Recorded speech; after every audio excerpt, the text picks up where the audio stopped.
மலரே ஒரு வார்த்தை பேசு, இப்படிக்கு பூங்காற்று.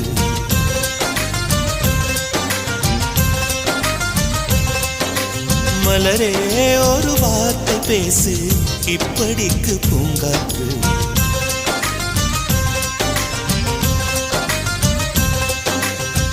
காற்று வந்து காது கடித்தும் இன்னும் என்ன மௌனமோ, மோதி வந்த முத்தம் இட்டால் மௌனம் தீருமோ. அச்சம் தான் உன்னாடையோ, வெட்கம் தான் உன் தானையோ, மௌனம் தான் உன் வேலியோ.